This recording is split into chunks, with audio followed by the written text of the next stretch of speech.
in his work with risk management and analytics at Coverys, is going to be talking about a really important part of what constitutes clinical quality and patient safety. Many years ago, I was in a startup that was a population health management company, and we talked about prevention in 4 different ways. We talked about primary prevention, which is, vaccines, immunizations. We talked about secondary prevention, which is, take the medications you need for your high cholesterol, your hypertension. Tertiary prevention was acute care. Get help for what is ailing you and get treated for what is ailing you. But there's also this odd fourth one called quaternary prevention. And quaternary prevention is how do people prevent harm caused to them as patients in the health system.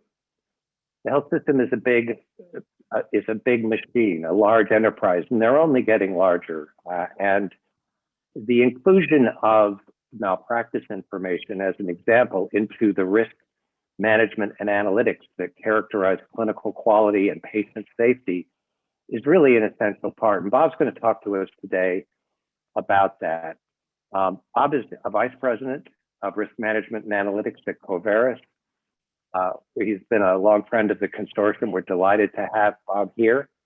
And please feel free to enter questions into the chat box. And if you want to raise your hand or unmute your microphone to ask a question directly, please do.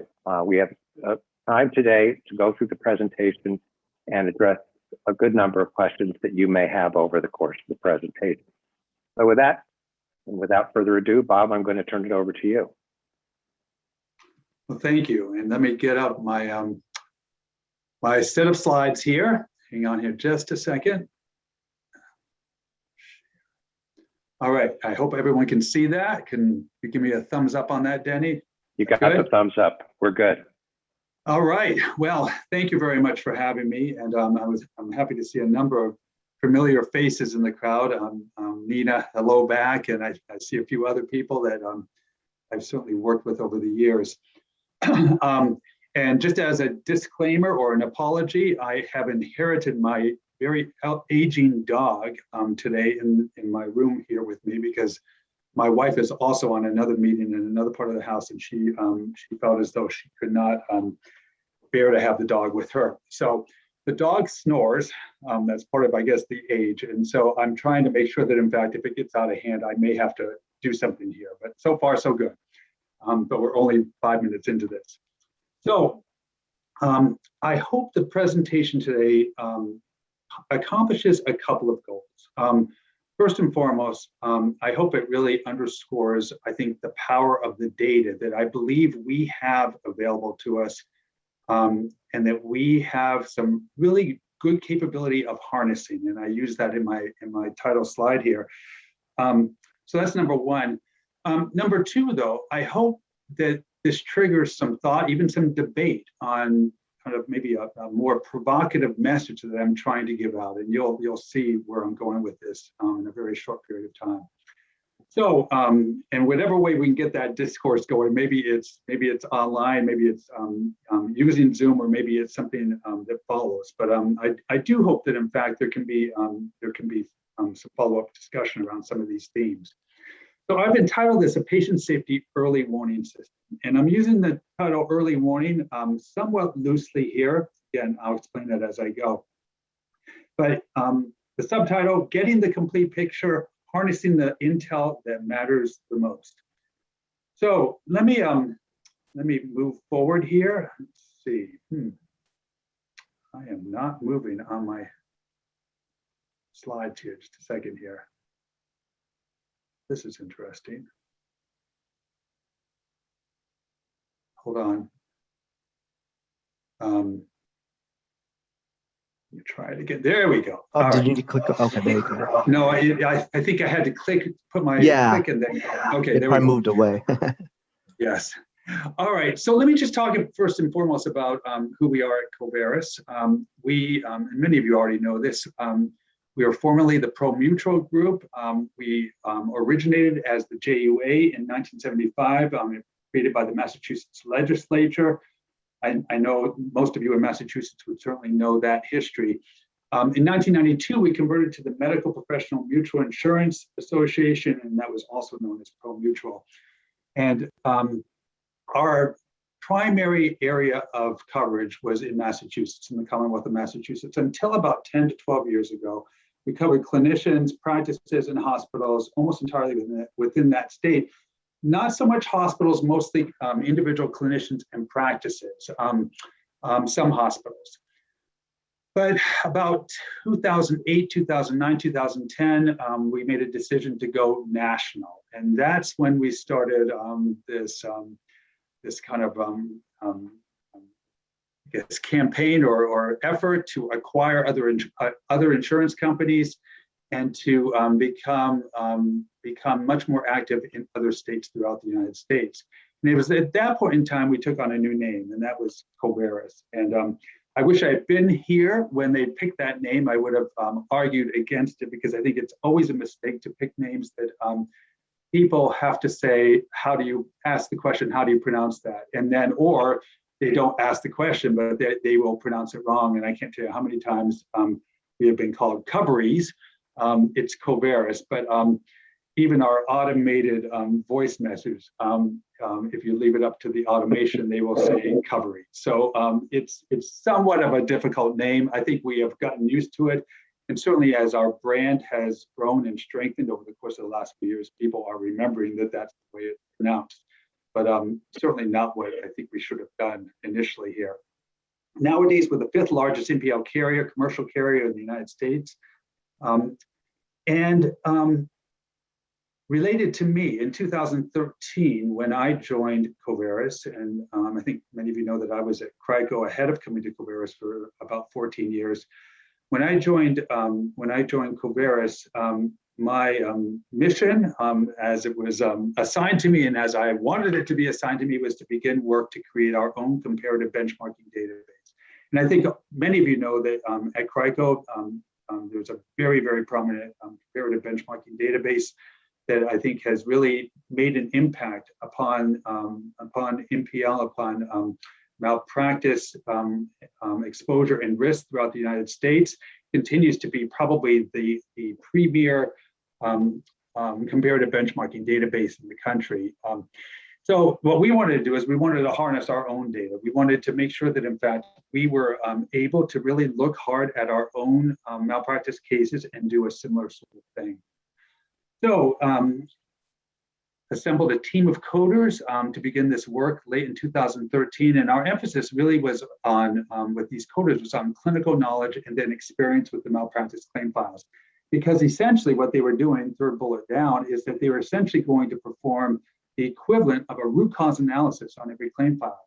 We wanted them to find the root cause factors, the contributing factors or the primary factors that really were at the root of why this adverse event, why this tragic event happened. And we knew that, we would probably find not just one per claim file, there probably was 2 to 3 for each event, because many of us know about the interweaving of these factors. So we knew this could be quite complicated. So to bullet point 2, there had to be a strong focus on inter-rater reliability with this group. We had to make sure that, in fact, we allowed this group to really practice for a period of time as far as how they were approaching these claim files. They would practice their consistency with one another. They would test their ratings. How, we would give them one case and we'd say, all of you code it. And I tell you, when we first started out, there were all sorts of different approaches, different cuts as far as what they thought were the root cause factors. 3 to 4 months later, they had really become quite consistent with each other. We started seeing 90% agreement on most of these test files that we would do. So, we had to make sure that, in fact, we were really credible in how we were doing these captures of these root cause factors. So they went to work. Not for the faint of heart. It took a very long period of time to do this. We developed our own taxonomy to be able to really code these cases, and off they went. So by about 3 years after that, 2016, they had been able to code all cases back to 2009. So we had a good 8 years worth of data at that point, and we kept going. By 2019, we had finally achieved 25,000 deeply coded cases, and that covered a span of 10 years. So, you know, a very kind of good milestone for us. We felt very, very good about that. Very, very happy that we had reached that particular stage. And just to be clear, our 25,000 cases, which now has grown since then, of course, that's a very small number compared again to what is in the CRICO database. But for our world, we felt as though it gave us a pretty robust capture of intel that we thought would be very important for us to really use in how we were working with our insureds and really thinking about risk management principles, risk management strategies. We made a very, very strong commitment to not sit on our data. So we started publishing our data as early as 2016, even though we weren't even at 10 years at that point. But we started putting out white papers, really evaluating various topic areas that we know are problematic for healthcare. And of course, the big camps are medication error, diagnosis related, surgery related, obstetrical, you know, to some extent, emergency medicine seemed to be a problem area. And then there were others as well, but we decided that we really needed to do not just a deep dive, but we needed to publish on those. So we started producing both white papers and what we termed red signal reports, which were smaller reports. But by the time we reached 2020, we decided it was time to take a look at the previous decade and to see how malpractice cases had looked, you know, now that we had a 10-year picture to really take a very, very close look at. And, you know, we didn't exactly know what we would find because we hadn't really looked at our data in that sort of way before, but we knew this would be a very interesting workup. So in late 2020, we produced this. We called it a call for action. And it was, again, an analysis of a decade of malpractice cases. So let me just go to the words, a call to action. We weren't going to call it that initially, but when we looked at the data, we were surprised at how either flat the data was or how discouraging the data was. So this is general medicine, and over that 10-year period, you can see that actually the claims rate per 100 physicians from our data had actually gone up. So 3.1 per 100 physicians up to 3.8. So it had been, we use the word trending, it's a slight trend upward. And particularly in recent years, though, I think we have more than a slight trend upward other than a slight blip going downward recently. But what we knew and saw from all of this with general medicine is that one of the primary contributors to this was, has been and will continue to be diagnostic error. And that has shown virtually no improvement in our data over the last decade. Now, we cover a lot of practices. We cover a lot of groups where, you know, you have patients who are presenting with a variety of symptoms. And there's always the threat that potentially there could be a cancer diagnosis with anyone who comes through that door.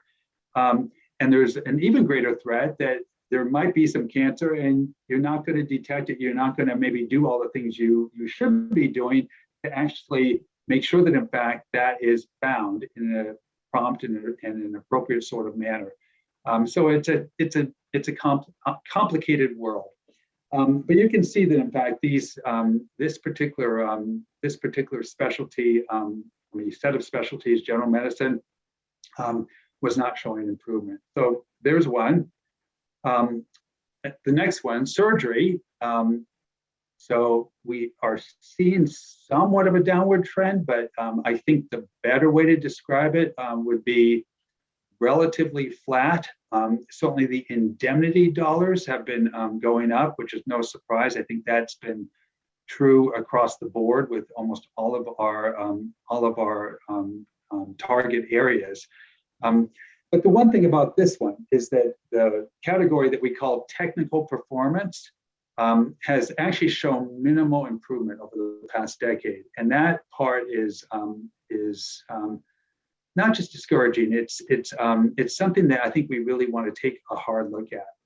So I'm going to go through a few more data slides here, but I want to pause and just talk about malpractice data for a second. And I think many of you who have certainly been working in this particular world have used this, and we certainly have said this a lot. We view malpractice activity, malpractice claims as kind of the tip of the iceberg. The idea here is, of course, is that they represent often the worst of the worst.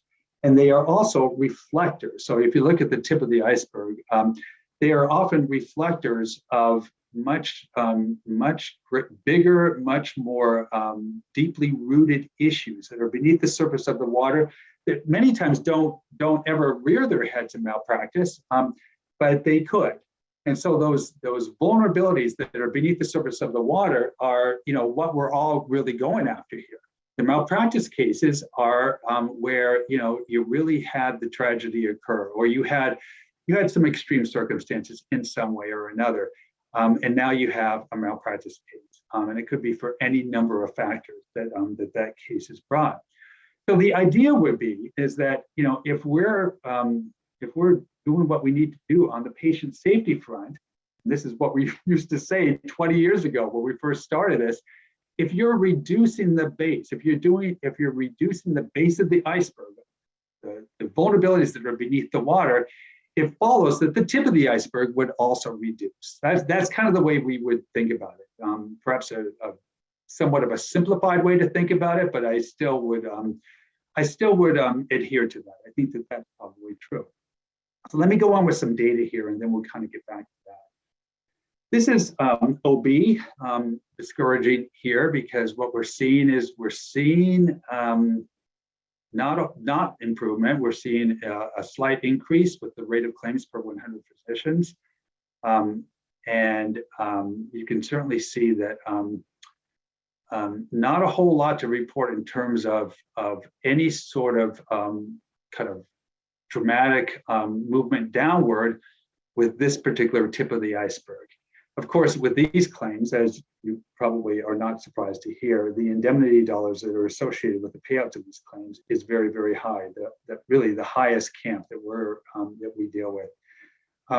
The L&D phase of care, the labor and delivery phase of care, continues to be problematic for these cases. But what we've seen over the last 10 years is an increase in issues that have arisen in the prenatal management phase of care as well, which is not something we necessarily saw before. Those have emerged as kind of newer issues, maybe not new necessarily, but ones that now we're seeing more clearly, detecting, and then coding as we are looking at these cases.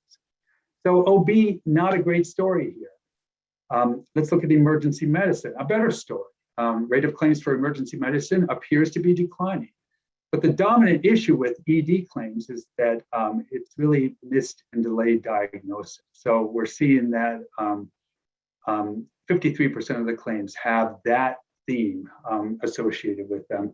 Sometimes people are surprised by that. They tend to think that maybe it's around some sort of version of crisis management or patient management, or how you're dealing with patients as they are potentially experiencing long waits, those sorts of things. But when you're looking at it through the lens of malpractice, it is missed or delayed diagnosis is really the driving theme of malpractice cases that come out of the emergency department. You can see medication error, which again might have been something that would have come to mind. 10% of the cases involve medication error, so that's much lower than the diagnosis. Here's a good news story though: anesthesia, which we we're not surprised on this one. Anesthesiology claims over the last 10 years, they have declined from a rate of 4.7 per 100 physicians down to 2.3 in our data. And it would be interesting, and again, this is something that maybe at some point we can look at the CRICO data and see how that's comparing as well. But we are very pleased by this data. We think this is a success story.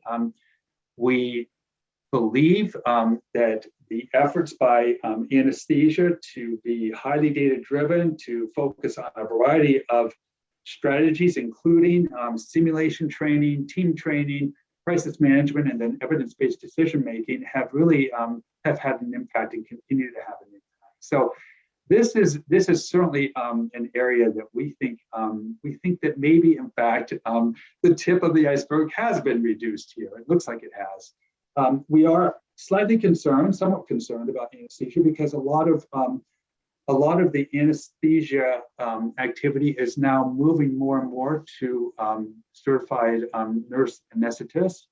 And I'm not saying they're unsafe, but we want to make sure that, in fact, they are as well trained, well positioned, ready for all the things that anesthesiologists have really been working so hard to be good at.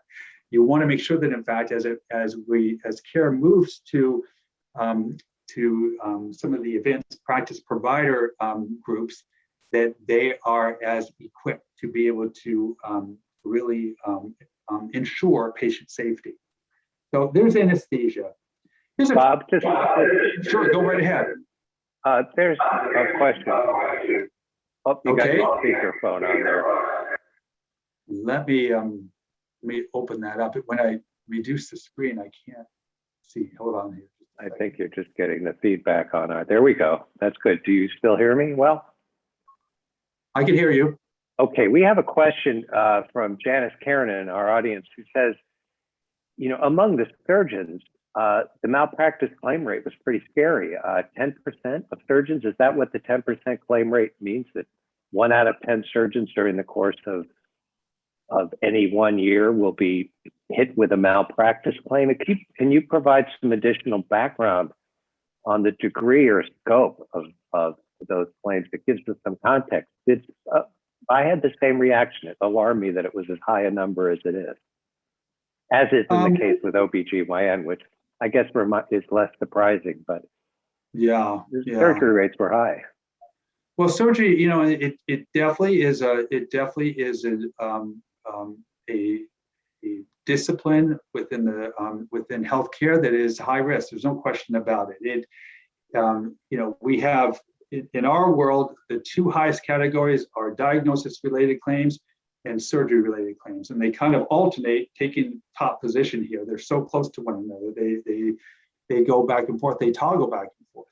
Yes, surgeons do get named with greater frequency, and actually you can see it's interesting. That question kind of leads right into this slide, because we look at actually one of the cuts that we did with our data is to look at top specialties with multiple claims. We actually think that's an important piece to look at because physicians that have multiple claims, that could be a set of signals going off about any number of things related to that particular physician. Now, it could be that they are in specialties where, the complexity and the intensity of what they are doing is so high risk that you just would expect it. And actually looking at this slide, probably not a surprise to anyone. Let's just kind of look at this for a second here. Physicians, clinicians that have 2 claims, you can see in light blue, 3 or more claims. You can see surgery is definitely the top contender here. So it kind of goes to that data point that was raised by Janice. And let's hold on to surgery for a minute because we said, okay, well, let's do a quick drill down of what we're seeing there. And remember, light blue is surgeons with 2 claims. Dark blue are surgeons with 3 or more claims. And you can see these are the ones that seem to be the highest risk of where you have providers, where you have physicians who are named frequently, individuals who are named frequently cases. Neurosurgery, and anyone who, we all know about neurosurgery. Neurosurgery, there's a great deal of complexity there. They do a lot of procedures that just require high skills. And there are a lot of things that can go wrong at the drop of a hat. There could be one moment of inattention to some of these procedures, and suddenly, you really have a tragedy on your hand, or a potential tragedy. Bariatric surgery remains high. I think we saw many years ago that really reared its head. There was a lot of work done to put guidelines into place. I think those guidelines have served us well, but surgeons who perform bariatric surgery do seem to show, frequency in suits that are brought against them. This is obstetrical surgery. These are this is when you have any sort of surgical, C-section or anything else related to obstetrics. You can see the frequency there. Trauma surgery, another one. General surgery, and general surgery is difficult because there are so many procedures that you would include in general surgery. Orthopedic surgery, this is driven largely by spines. And also, of course, you would expect to see spines in neurosurgery as well. And then vascular surgery at the bottom. But that's definitely, it's definitely an area of concern in terms of surgeons, of clinicians who are named in suits, not just once, but multiple times. So there's surgery. And then you look at the list on the left, you can see, okay, top specialties with multiple claims go back to just OB/GYN in general. That would include now labor and delivery with natural or normal childbirth, but it would also include GYN care as well. And you can see that, in fact, there's some frequency there. Radiology, boy, that I get kind of jammed in with the D. That's not radiology, it's radiology there. But you can see that there's some frequency on those cases as well. Emergency, anesthesia, and then general medicine. So those are the ones in which you see multiple claims, and that does impact those numbers.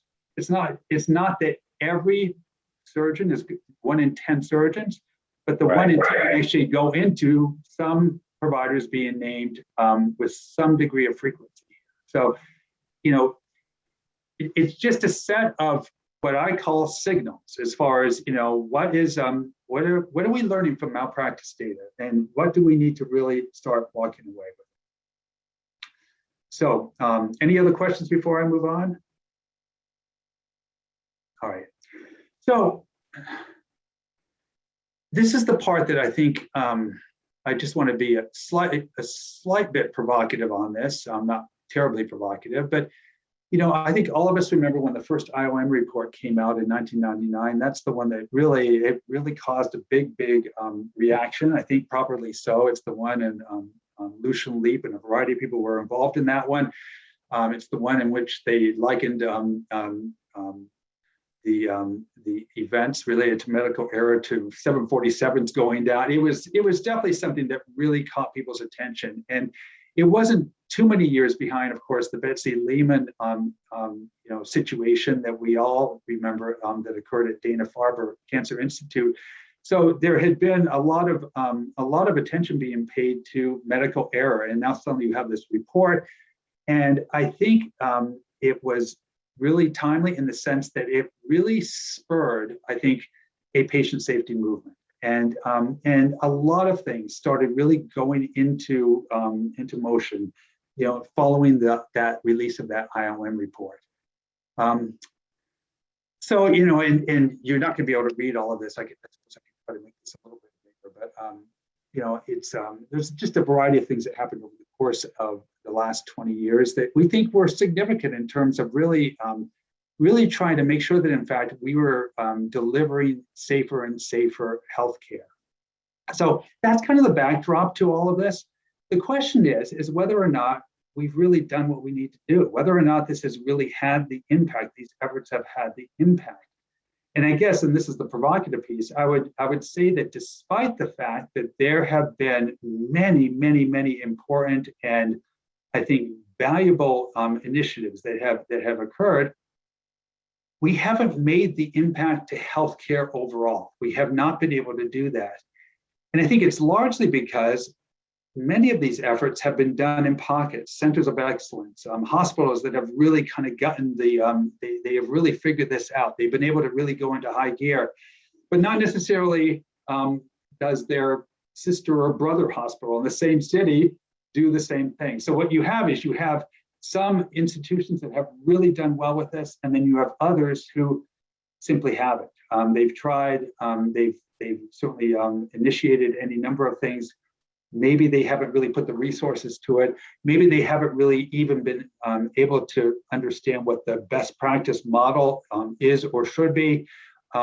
Maybe they just haven't been able to sustain it, even though there was a good start. So there's definitely been I think kind of some degree of fractured progress that has been made with all of these efforts. So that's my provocative piece. It's not a critique of patient safety. It's more a question as to why we haven't made more progress over the past few years, over the past 20 years, over the past 10 years.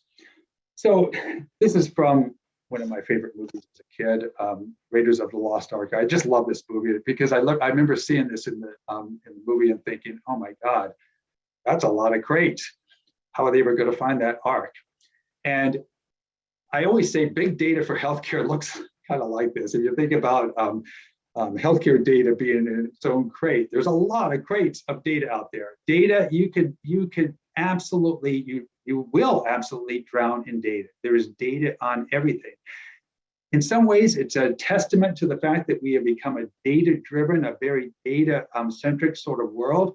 But on the other side, too much data without the ability to work your way through the data, to understand the data, to actually make the data actionable, to determine what data matters and what actually doesn't matter, is not such a good thing. And so as we look at a warehouse full of data, it's a little bit difficult from this vantage point to say, well, what is, where are the priorities in this picture? What stands out? Everything looks the same. So let's talk just briefly about malpractice. Now, I used to have a line that, well, let me just tell you about what I regard to be the strengths of malpractice. Well, first of all, let me talk about the limitations. Malpractice data has some significant limitations. So you just saw kind of our, just a quick outtake from our 10-year report. Malpractice data, it shows any number of things. One thing that malpractice data is always kind of doomed to, a world that it's always doomed to live in is that it's always a look to the past. It does not necessarily reflect the present. It could be that somewhat of a recent past, it could be a past from a number of years ago. We all know that it takes a while for malpractice cases to actually be worked up, defended, resolved, and then they're closed and they're more available for certainly study and for analysis at that particular point in time. But it's always a look to the past. Even when we code our open cases, it's still a look to the past. It's still a capture of the past. If you also compare malpractice data to any of these other data sets that you just saw in that big warehouse, it's a very small data set. It really, in a lot of ways, defies statistical significance when you line it up against some of these much, much, much more robust data sets that are out there. So it is, can't tell you the number of times that as I presented malpractice data, you will have someone with a statistical background in the audience saying, wait a second, what's the statistical significance of this? And of course, I have to always address that immediately. It defies statistical significance sometimes. And then, of course, as we look at these cases, we see really a unique convergence of factors that could repeat themselves, but that generally don't repeat themselves in exactly the same way. So you see these factors kind of coming together. Well, could that actually, is that just a rare kind of lineup of facts or situation, or is that something that actually is truly reflective of a process vulnerability, a skill vulnerability? What is that? So there's definitely some limitations to this data. And yet, it has some significant strengths to it. And you can see what I've listed here. Deeply analyzed cases are, if you go down as we have done, as CRICO has done, where you're capturing those root cause factors, those drivers as to why that claim happened in the first place, and you're coding those can be particularly valuable if those causation factors can be aggregated, which is what both of our organizations have done. So that's the first thing. The second thing is that it provides important, and the terminology I always use is signal data that can guide what to look for in the present day setting. And I am very, very deliberate about using that word signal, largely because if you try to use other words, if you try to say, this is kind of this is data that's kind of your report card, shows how well you're doing on the malpractice front, but also how badly you're doing. The audience tends to get somewhat reactive to that, because again, they'll go right to those limitations. They'll say, well, wait a second here, this is happened quite a while ago, is it statistically significant, and I think that was a very unusual case. So they will go there, unless you say these are signals from the past. And when I say, when I position it that way, what I ask them to do is help me understand the strength of the signal. Is this a weak signal? Are these weak signals? Are they moderate signals? Or are they strong signals? In other words, are they signals of where risk is still at play in today's environment? That's really the question. And what we try to do is we try to say, look, if you're telling us it's a strong signal, then you're starting to get your legs under you as far as what to do with the data that we're showing you. It also has dollars associated with it, although I have to say the dollars associated with malpractice data are from a completely different well of money, not operations dollar. Those are it's certainly, but it's actually powerful to show the value and the indemnity that's associated with these. So that's malpractice data. I used to say that if you take malpractice data, which is deeply analyzed, and you overlay it on some of these other data sets, you'll get your focus. Well, I've since moved away from that. That was an oversimplification of the way this thing ought to work. It's still a concept that I want to hang on to here, but it doesn't, that's too simple. That's too basic. I think we have to really kind of think about some other ways to approach this. The one thing I will say, though, about malpractice data before we move on, and going back to that first data slide that I showed you, malpractice data sometimes tells unique stories that you're not going to get from any other data set. And let's go back to diagnosis related events, diagnosis related claims. The majority of those malpractice cases are missed or delayed cancer diagnoses. Those cancer diagnoses are almost always acts of omission. So something was actually not done, something was missed. There is no adverse event system out there that would ever pick that up. Nobody would ever say, oh, we missed something, let's report that, because you don't know what you missed, right? So in fact, many times when providers are sued for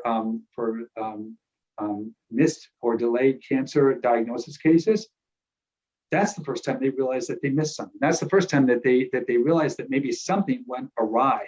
And believe me, many of them have a very hard time remembering even what really happened, because sometimes it's 2 or 3 years later.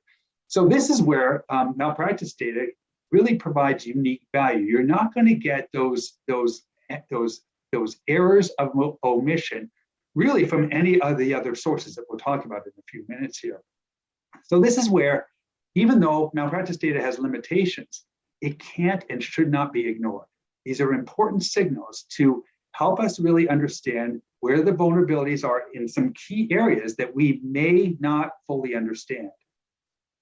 So what we do at Coverys is we committed ourselves to making sure that, in fact, we weren't just producing reports on malpractice activity, kind of giving people their reports saying, this is what you look like this quarter, this is how you compare to last quarter. The usual kind of reports where, I think there's certainly, some people who appreciate those reports, and they definitely have some value to them, no question about that. And we do come up with those kind of reports, when we're asked to do so. But our commitment is that we have got to really develop a methodology to make sure that, in fact, we make our malpractice data as actionable as possible. So real quickly, this is how we do it at coverys, as we're working with our insureds, as we're working with our physicians, our individual physicians, our practices, our hospitals, our ambulatory centers. We take that malpractice data, it's the capture, is the coding of the data. Those are the signals. We frame and compare. So there's our comparative benchmarking database. We compare not to allow them to say, oh, look how much better we're doing than everyone else, but we compare them to say, here's your profile, here's the profile of your peers, learn from them as much as you're learning from yourself. So don't view this with a report card sort of mentality, because you don't want to do anything to get into any level of complacency with data like this. But the question really is, what's the strength of the signals out of your data? And once we're able to really confirm, that they still have some of these issues, we're able to start really moving forward. Now, how do we do that? We do that through risk assessment. And risk assessment can be done in any number of ways. We have a whole team of risk management consultants who do, I think, some of the best risk assessments I've ever seen. They are full-scale risk assessments. They take the signal data, they start there, they say, here are the signals from the past. Let's see if those factors are still at play in today's environment. So that's one way we do it. We also have developed self-assessment, self-risk assessment tools where providers can actually be asked just some very quick key questions related to the signals that we have for them from the past. Are these factors still at play? Yes or no, give us whatever detail you have time to give us. Let's either confirm that you are still at risk for these or not. So that's another way. A third way that I've always enjoyed, although I haven't done them in quite some time, is to focus where we show them the signal data, and then we just get a very interactive session going with key providers.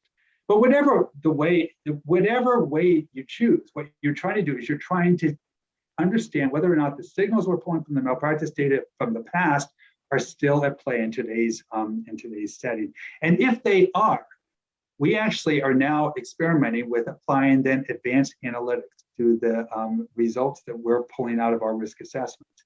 If the signals had led to very serious injuries, high severity injuries in the past, if that factor is still unresolved, what is the likelihood that harm will once again reach the patient or patients? And down the road, of course, the follow-up question would be, what's the likelihood that the physician may be sued? Now, we don't even really ask that, but that's definitely implied in kind of the analytics that we're trying to put to this. Point is that this really makes a very compelling case for providers, practices, hospitals to act, to prioritize, to act. And so what we try to do is we try to say, look, you know what? Follow the trail of evidence here. We code the malpractice cases. We actually apply our same codes to our risk assessments. So now let's follow over to what you can do about it. Here are our educational offerings that we know are highly responsive to those themes. We've coded those as well, by the way. Here are best practices that we know are being worked on across the country. Take a hard look at what people are doing to solve those same sorts of problems, in other institutions, even in other parts of the country. And then ultimately, of course, you want to move them to helping them improve outcomes. And that's a tricky part here, because what you want them to do is start measuring in the real time as to whether or not they are seeing the impact. And because, we always say you can't use malpractice cases to measure. It's too many, those limitations do not allow you to do that. They're lagging indicators. That's too small of a data set. You've got to figure out how to measure those same sorts of signal factors in real time. So that's the methodology that we try to really work with as we deal with our insureds, and as we try to really give them some added value services. There's a question we have here. Go ahead. Are there any standard measures for errors that do not lead to malpractice claims? You say only a small percentage of mistakes actually reach the level of a malpractice claim. And it would be interesting to compare, what are the errors that are, insignificant or do not rise to the level of reaching malpractice, and what are the kind of errors that do. And there must be, in the data collection and analysis that you've done, a number of measures that you employ, and many of them often don't lead to malpractice claims. They don't. That's exactly right. Yeah. So if you think about that iceberg and the tip of the iceberg, and maybe that iceberg wasn't exactly the correct visual. Think about the tips as only being here and there, kind of sporadic. That's where you see the tips. There's a lot of vulnerability beneath the surface of the water that never, ever really rear its head into malpractice events. And it's interesting. Hospital-acquired infections, for example, we hardly ever see those in our malpractice cases. We just don't. There's any number of reasons why. I mean, we occasionally see them, but only if you have something that actually they couldn't resolve. It certainly affected the patient while they were in the hospital, and maybe somebody suffered an adverse impact that down the road has caused some serious disability. That might be a malpractice case, but hospital-acquired infections doesn't really show up in malpractice cases, and yet it's a very serious issue for healthcare. It definitely represents, for many organizations, some pretty significant vulnerability. So there's one right there. There are a number of categories of med error that just don't really surface, in our data. But there are also others that do. So, yes, there are categories that we know are problematic for healthcare, that don't necessarily, malpractice data will not give you much insight about them. Malpractice data is largely focused on those target areas that I kind of highlighted real quickly early on: diagnosis, surgery, obstetrical, medication error, if there are very, very serious consequences to the medication error, at a reduced sort of level, emergency medicine. There are radiology definitely has a number of different sorts of things that really rear their head into malpractice, but not everything does. So it's definitely a very valid point and a valid question. But actually, that's a nice lead-in to where I'm going with this, because going back to the question as to, or going back to at least the kind of the provocative piece as to why we haven't made more progress with patient safety and reducing the tip of the iceberg and potentially creating a safer environment for healthcare. Let me just kind of go to this list right in front of you here. There are many sources of truth for healthcare safety. And these are some of them. These are not all of them, but these are certainly the ones that I would lay out that I think come to anyone's mind. So first of all, there's adverse event data. There's also root cause analyses, and then kind of a related category is RCAs for serious reportable events. There are patient complaints. There are patient satisfaction surveys. Every organization, everyone does M&M rounds. They do patient rounds. There's malpractice data that we just talked about, and then there are some organizations that do that collect near-miss data. Although I have to say that I'm not sure about whether or not there's a whole lot of that going on. Maybe I'm wrong, but I think there was a real push for that some years ago. I don't know if that has fizzled out, or if some organizations have had some success stories with near-miss data.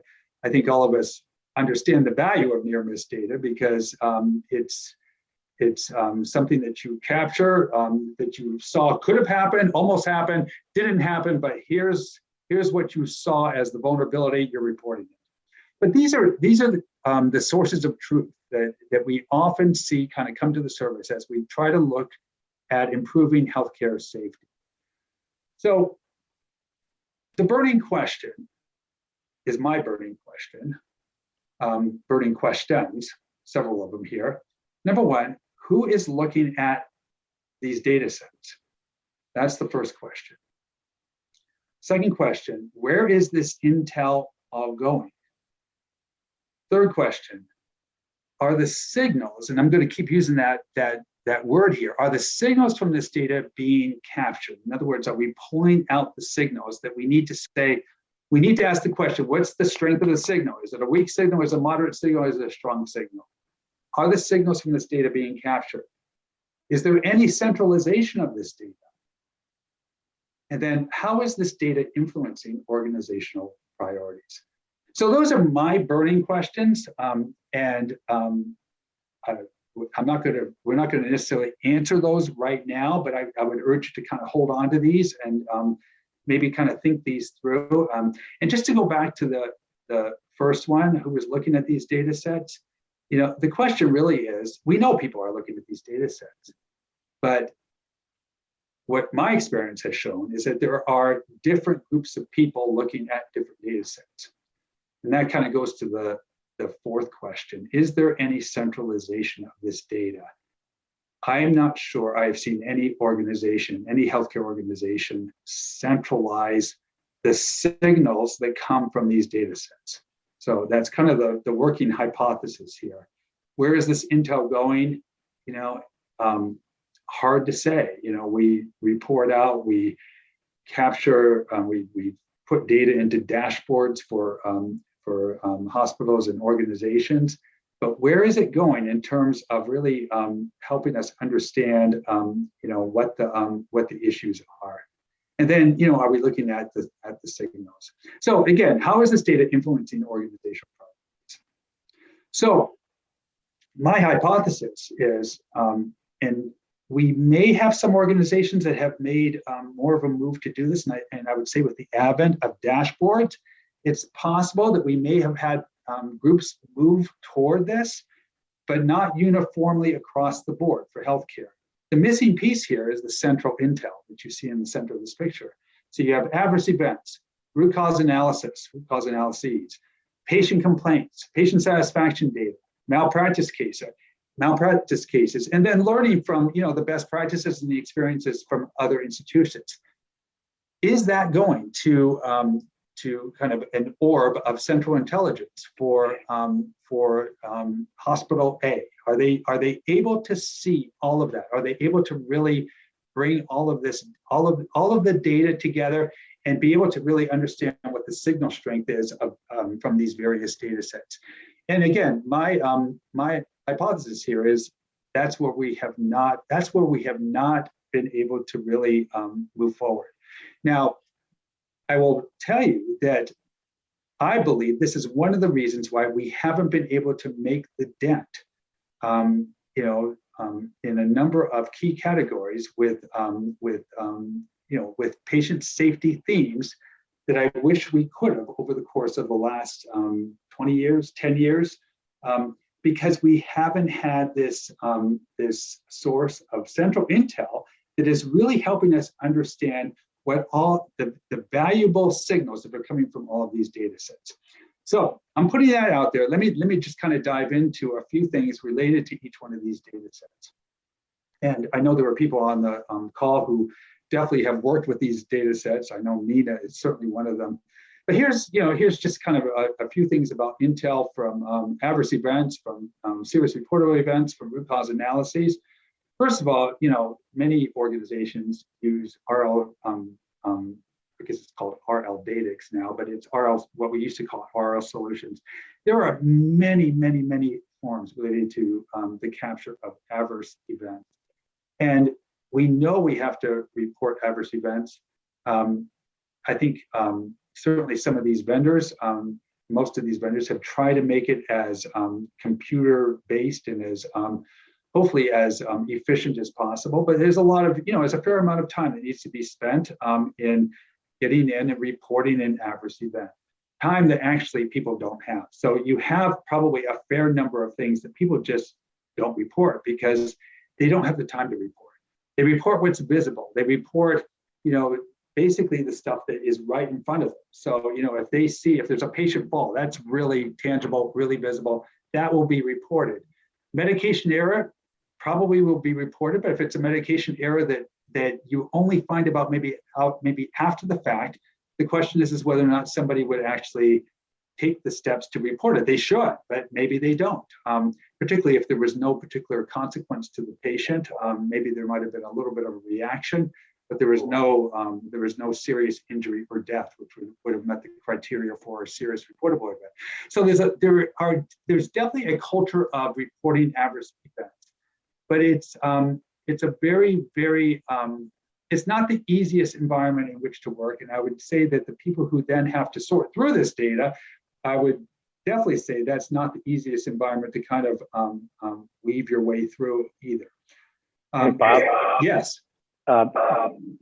Question about whenever we see at MHTC, whenever we see, forms and data collection undertaken, one of the first questions that comes up in our minds is, are there standards for the data that comprise the malpractice superset? We see in industry today accelerators or incubators, if you will, like the Da Vinci Project, the Gravity Project, Codex for Cancer. We see a lot of people working together to establish not only data standards, but standards that allow for real-time exchange or transmission from one point to another. So if there is a centralized medical malpractice repository, we envision a future where there would be APIs or application programming interfaces that would allow a provider to pull information from that, conform it with the standards that an accepted and validated group of standard setting organizations have put together. Are you seeing that in the work that you're doing? Because this is really hard to deal with. Patient satisfaction surveys are, they're like predominantly text, and it's very, very difficult to, as you pointed out in that Raiders of the Lost Ark slide, separate the Ark from all those other boxes that have stuff in it. It's not an easy proposition. Well, so that is absolutely the key question of the afternoon of this presentation is, no, there are not uniform standards. There needs to be uniform standards. We need to make this as efficient and as nimble as we possibly can. And I'll get back to that as I get to the end of this. We need to kind of be able to make the detection of signals out of adverse events as quick and as nimble as possible. And we need to make sure that, in fact, it's done in such a way that there is standardization that will allow for that data to move to the group or the people that really need to see it the most. So let me keep moving here. This is straight, I think, from RL Solutions. This practically traumatized me when I saw this again, because they say to submit an incident report, click on the most appropriate icon wall event type button, and you can see there are forms for all these categories: the patient experience form, the patient behavior form, the general liability form, the patient privacy form, the medical care and treatment form, the surgery procedure form, et cetera, et cetera. It's really important that we are reporting on these sorts of things. But if you actually have people looking at this going, wait a minute, which form should I even use? And there's even confusion about selecting the form, let alone then getting into the form and taking the time to fill it out, even though it's online, even though you know that, in fact, you stand at the keyboard, hopefully 7 minutes later, you've made some progress here. It's a very, very, it's not exactly motivating for a nurse who's very busy already and trying to get a shift done to actually fill out one of these reports. It's certainly not motivating for physicians because they don't do them very often. This is not something that they take the time to do. There is just no time for this sort of thing. I think the reporting of this falls to the people who are passionate about it, the people whose job may include trying to at least go after this stuff, but there are a lot of forms that they have to, that people have to figure out here, and to try to figure out how to report something that actually is they know it's important, but yet how to get it done swiftly and efficiently. So let's just talk about serious reportable events. I think many of you already know these. There's a number of categories, and I won't read these off other than the main parts. There are nearly 30, I think there are 29 of them.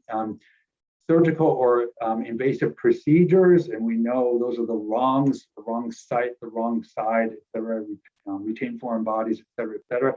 Product or device events, and this is death or serious injury from any of these sorts of things that you see here.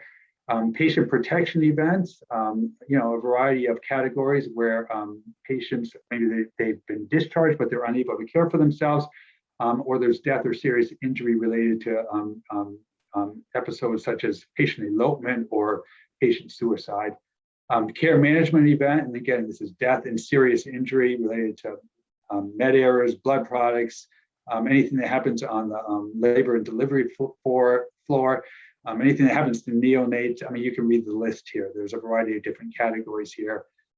Moving on, environmental events, so death, serious injury related to a variety of different things that we know we used to call these never events, and it's still true. These are events that we never want to see happen.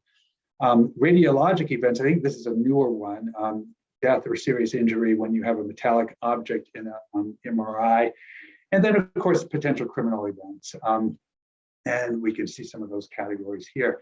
So those are certainly ones that we would want to make sure are not just reported, but there is analysis. And that's the whole notion behind serious reportable events, is that you are now reporting these externally to some sort of regulatory body, and you are also analyzing them.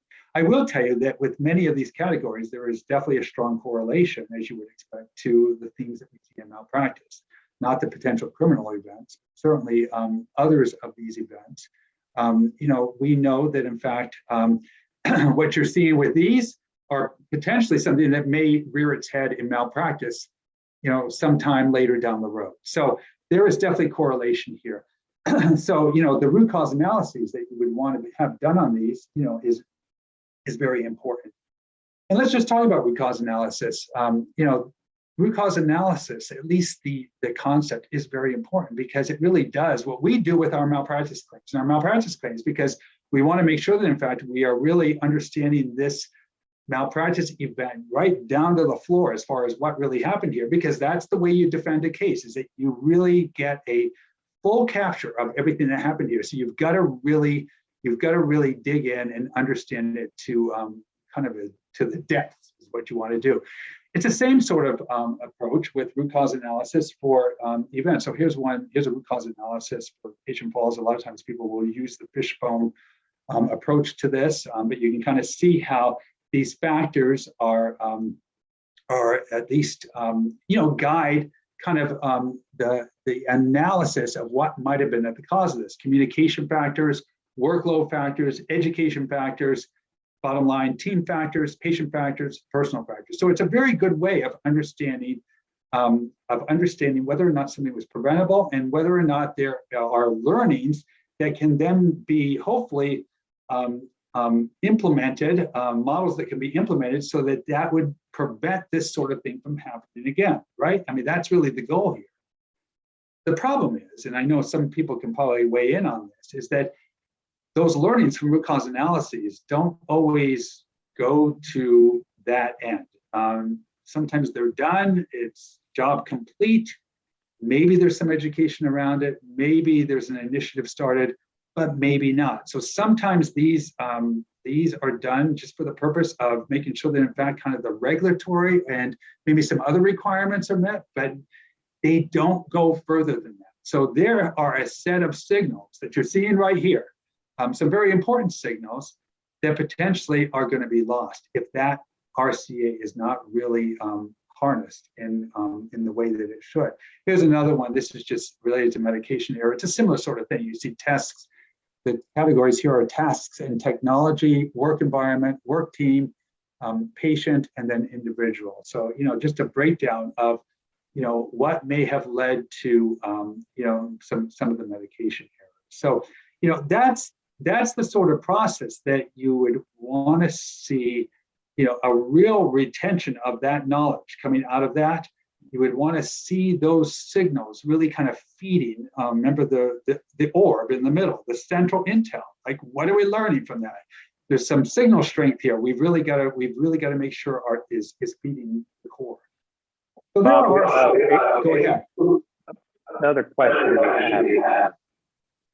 This is from Ethan Fenner at InterSystems, a long member of the consortium, standing member of the consortium. But we look at a number of these factors that come up in the root cause analysis, and I think Ethan is thinking probably the same thing that I'm thinking, probably more elegantly. But one would think you would have a goal to take some of the insights that you discover in the malpractice data that have predictive power and get them into the real-time data stream that physicians and other providers use when they have a patient encounter. You know, like, for example, the patient who fell.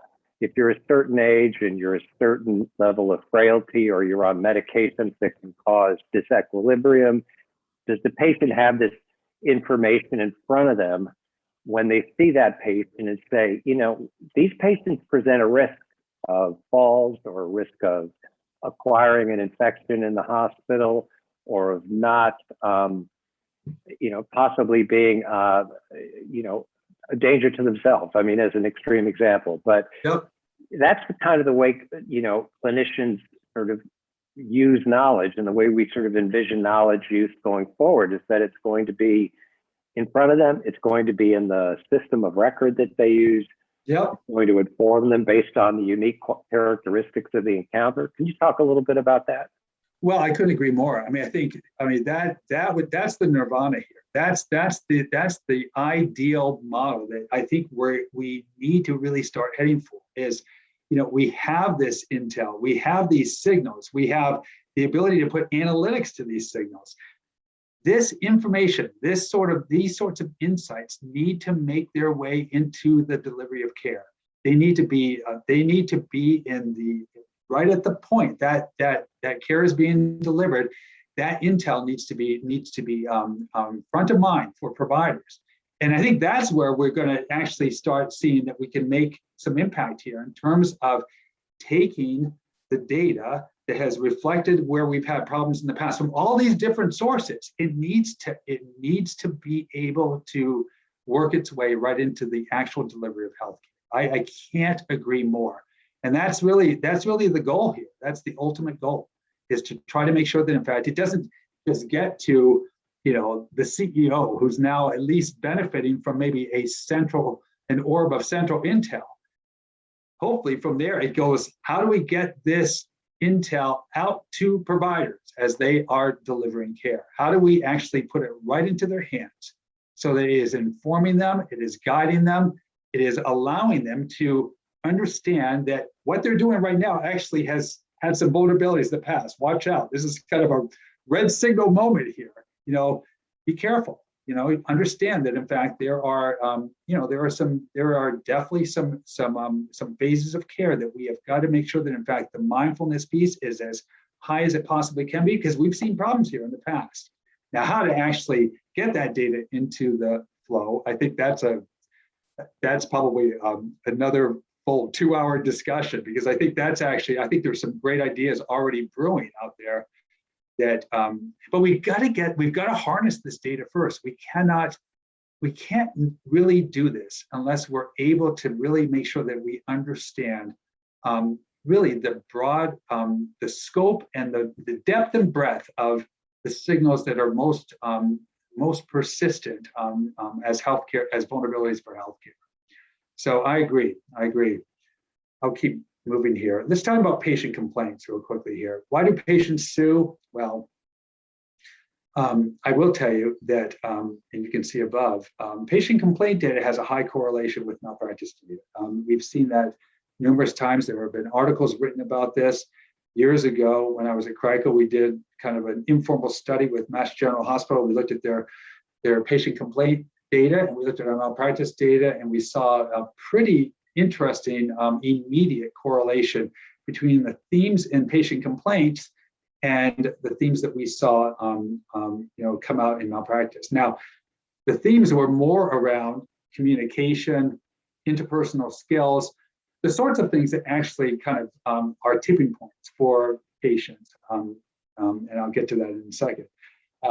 So patients sue, obviously, because they're unhappy with a variety of things, the care received, the way they were treated. They experienced a mistake that nobody acknowledged. They were frustrated with wait times and delays, and they felt nobody was listening to them. And I will say that some of these soft issues, as we look at malpractice cases, are really are real factors. They're not so soft when you look at it through the lens of malpractice. They actually become preventable issues. So those factors that you see above here, and that's just some of those factors, when they're combined with an adverse outcome, whether or not there was negligence or not, whether or not it was preventable or not, that can add up to a litigious patient or litigious family, because they were already unhappy. And they tried to tell us they were unhappy by complaining, by kind of raising a fuss about a variety of things that, that potentially was registered as a complaint, but essentially not much was done, not much response was there. So that's where you start seeing this correlation that I think is really important. It's a long way of saying, or not so, but it's an emphasized way of saying patient complaint data has high value. And that gets me to this next one. We all know that there's clutter. I put that in quotes because I don't think it's clutter to the patient who's complaining, but as we're looking at patient complaint data, and I've definitely had some workouts with patient complaint data. I've sat right down and looked through it myself. When I worked at Leahy Clinic, and then I worked at Mass General, I was looking right at this data. And there's a lot of things that make their way into patient complaints that are very subjective and not exactly perhaps something you can really act on. Sometimes patients are just unhappy for things that you actually question whether or not it's even reasonable for them to be unhappy, but yet it's still the voice of the patient and they're unhappy. So, it's got to be given some weight here.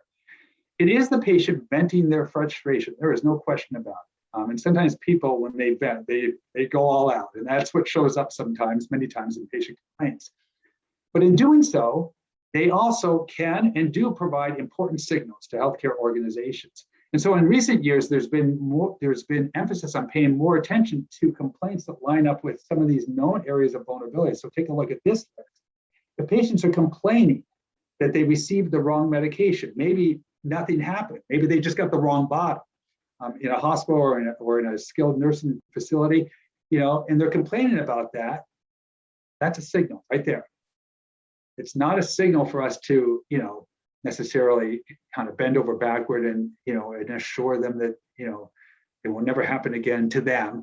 It's a signal to us to say, wait a second, why did that happen? What's going on here? What's the process? Is there a process issue? There could be a process issue.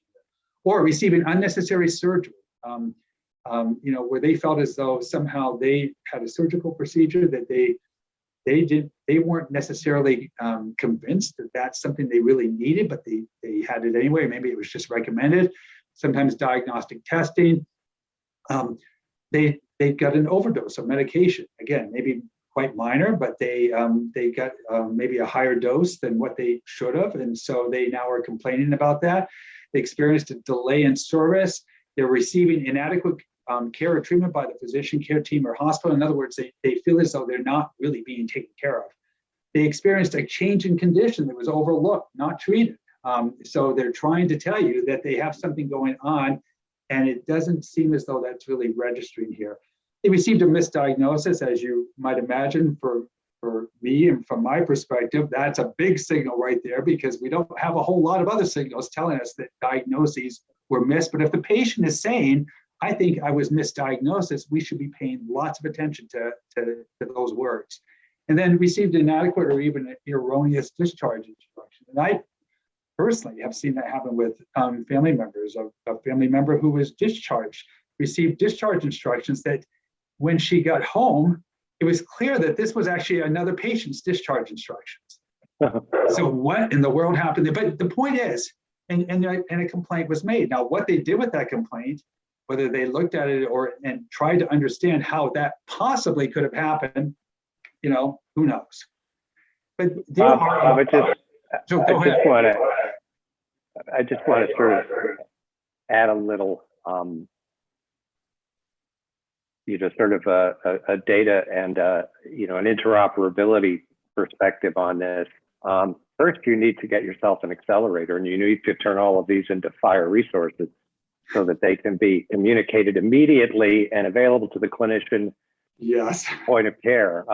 So you need to call up HL7 and see if someone is willing to pull together a group and help you do that. But it's fascinating because we all get the Press Ganey surveys, we all get the things that come out of the hospital, and often the experience is they go back to someone who might call back and say, "I'm sorry you had a bad experience," or they go in and nothing, you never hear about it again.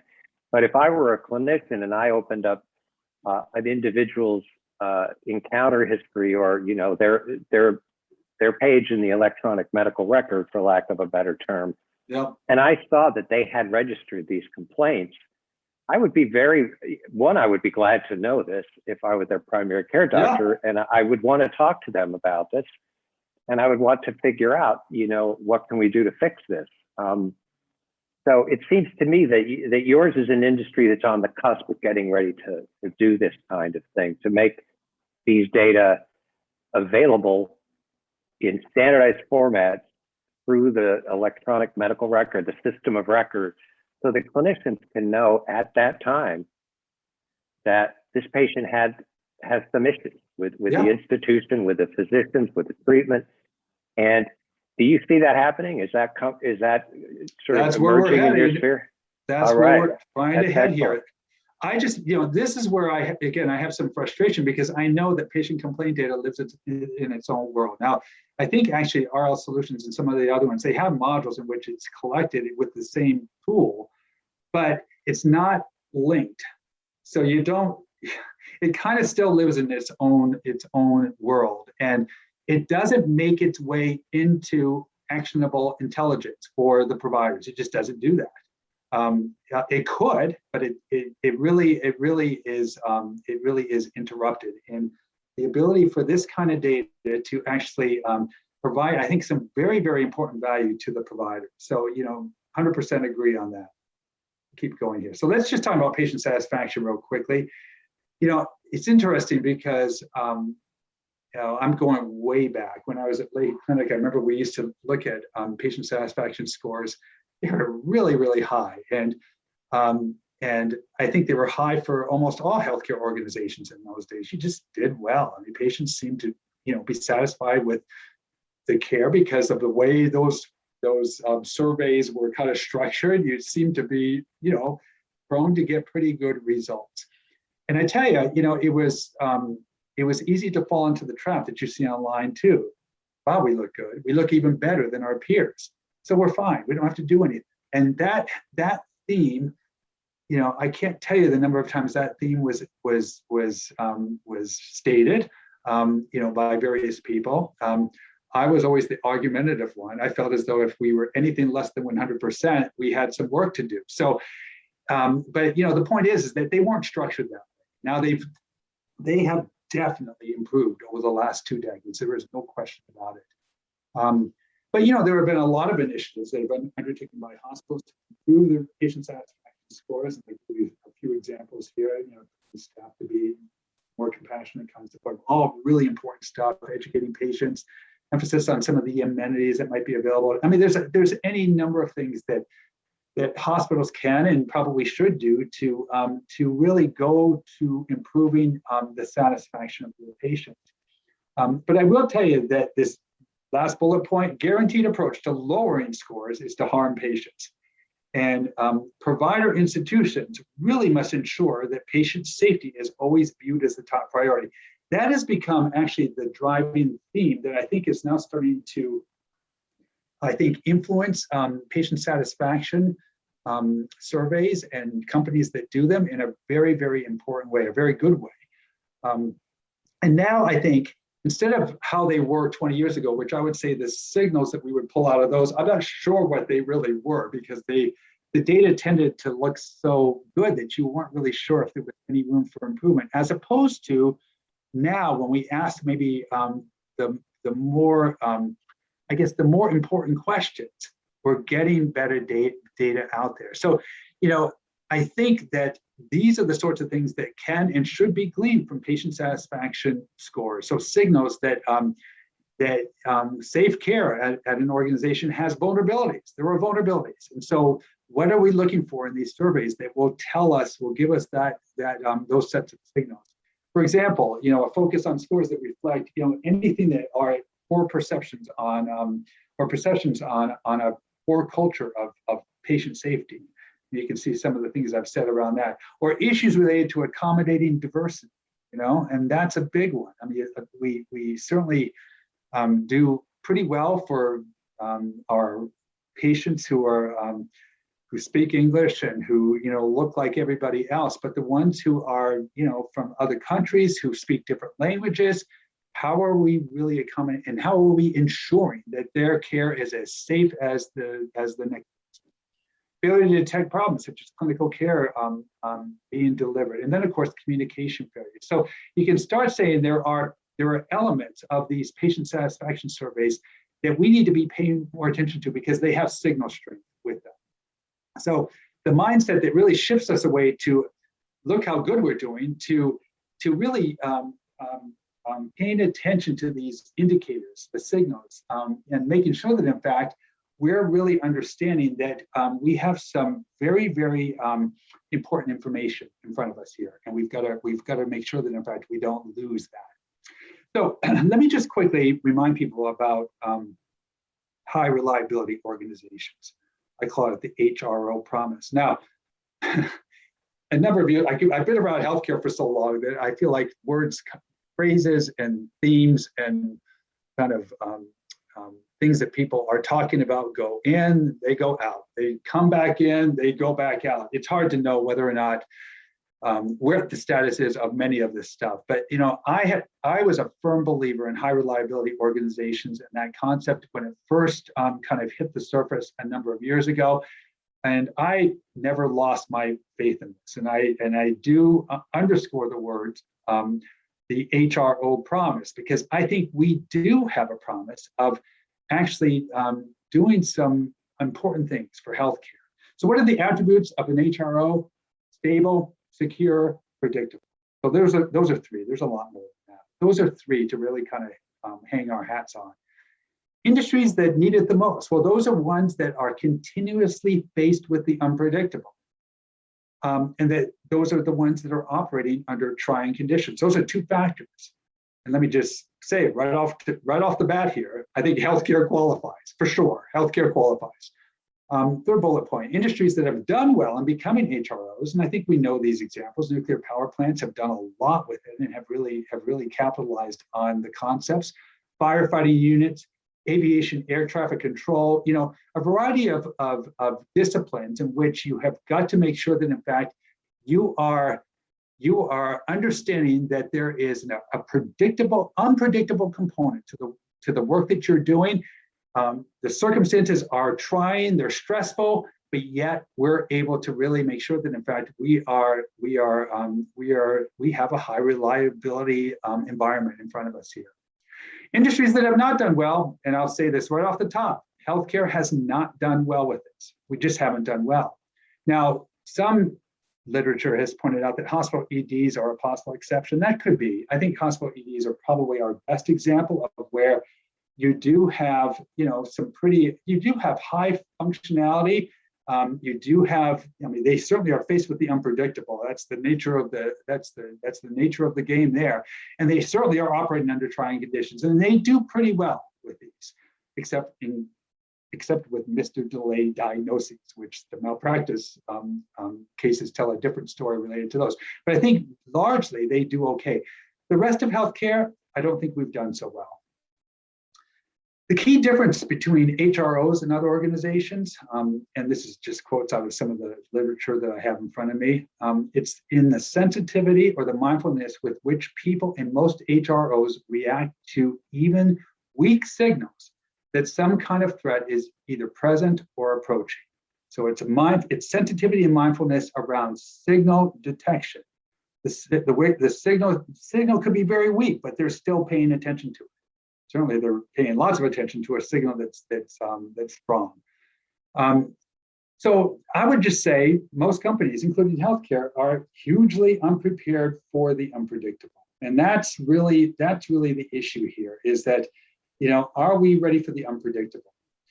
So if we're going to be an HRO, which, again, I think that really is the promise. That's really the goal here. And whether we put maybe trendier acronyms to that, I don't really care. But I think the concept is the one that we really want to hang on to here.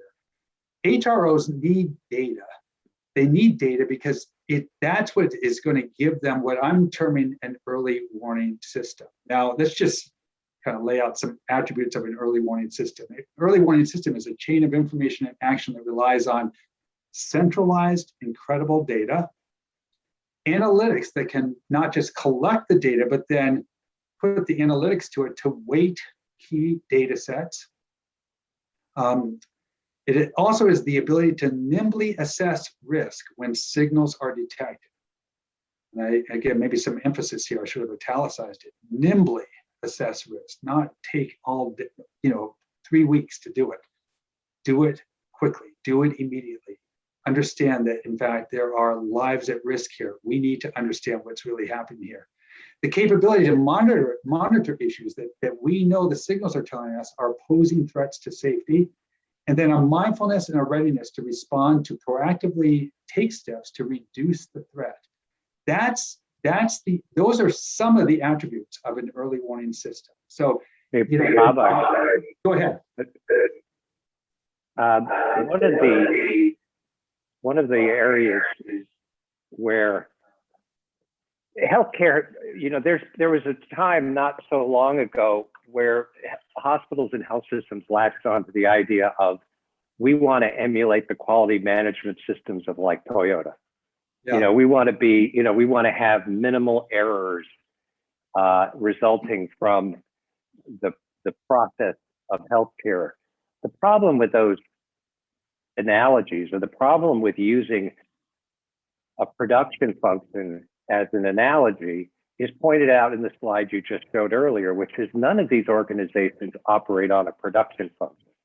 They operate where everything that remotely resembles an event is handled rapidly, nimbly, responsively. Yep. And production functions don't do that. If you have something that's producing an error in production, it's just going to get replicated until you fix it.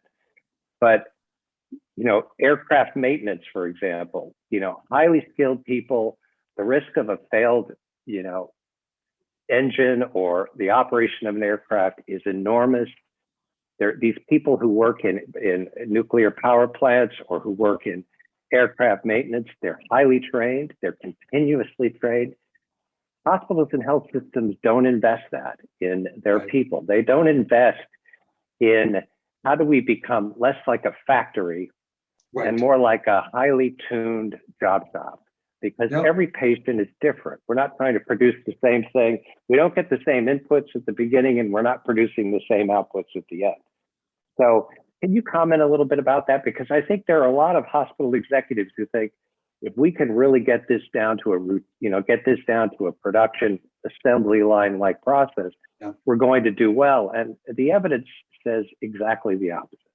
Well, I don't know if I need to even comment, because I think everything you said is exactly what I would have said, and certainly it agrees with my opinions on this as well.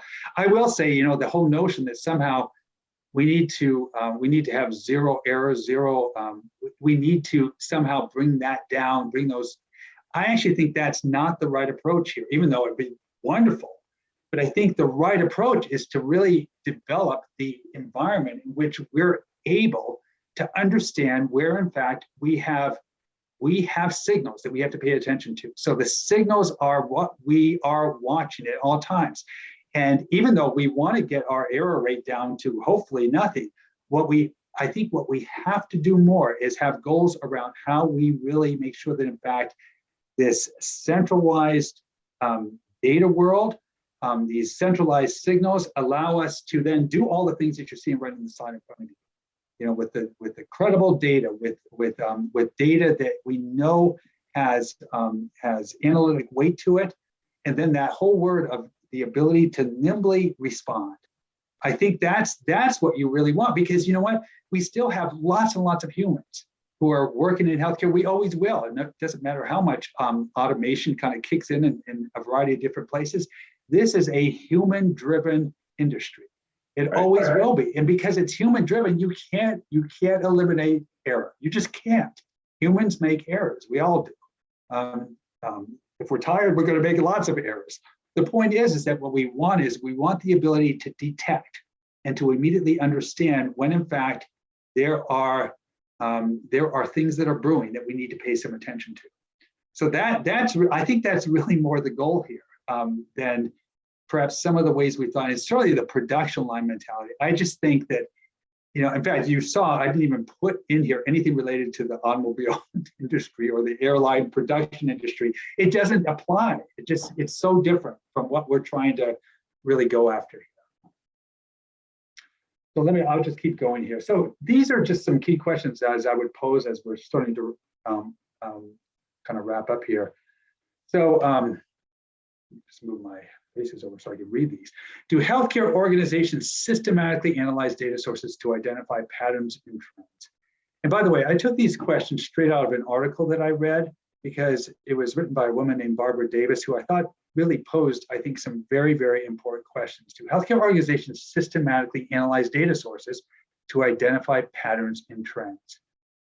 And I will tell you, from my perspective, the answer is no. Now, some of you may argue with that, but I don't believe that's done systematically, and I certainly don't believe it's done across all critical data sources. Here's a second one.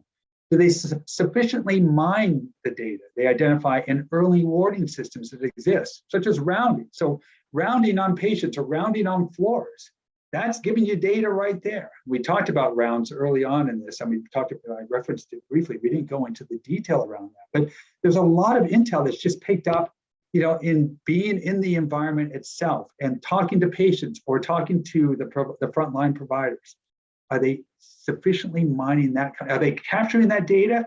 And are they able to kind of figure out what those early warning signals are that are coming out of that sort of activity? What are the patients saying at the local level that they can track and trend and subsequently improve? So that, once again, underscores patient complaints, but you don't have to wait until patients complain. There are other ways to get to the patients at that local level to understand, again, what are the things that we need to pay attention to? What are the things we need to improve? What is really going on in terms of the vulnerabilities related to how we're delivering healthcare?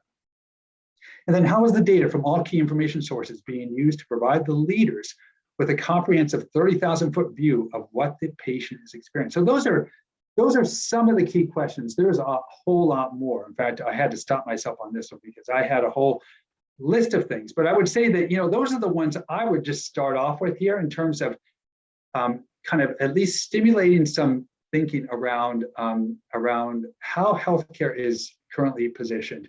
But I will get to this, once again, this is a repeat theme here. We need to create a robust system of data integration that identifies trends, patterns, and signals. So the future model, let's just go back to this very simple visual here. It's that central intel. It's just critical. It's critical. Well, how do we get there? How do we do this? Well, so at Coverys, we're just, and I think part of this is that we were frustrated by the results from our 10-year report. We thought the tip of the iceberg would look better on a number of fronts. And when we saw that in fact, that most of the data was flat, we certainly saw trends upward with some of those areas. And believe me, that's just a brief capture of the many visuals that our 10-year report had.